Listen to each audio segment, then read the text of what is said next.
How to disable shutter sound on Snapchat. Hey everyone, welcome back to the channel. In this video I will guide you on how you can disable shutter sound on Snapchat, so make sure to watch the video till the end.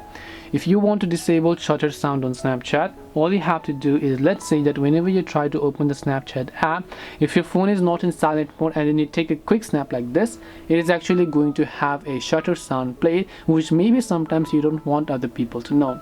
Now Snapchat app by itself doesn't give you the option to disable shutter sound, but what you can do is you can simply mute your smartphone. So if you're using iOS or Android, doesn't really matter, just make sure to mute it. And aside from that, also make sure to go ahead and then basically mute all the other media. So you can tap on it. Here you can see all the notifications and volume type and system volume. Make sure you mute all of those, and now whenever you take a short snap, it will not come up with a shutter sound. This way you can disable shutter sound on Snapchat. Hope this video was very helpful to you guys. If it did help you, then make sure to leave a like and subscribe to the channel.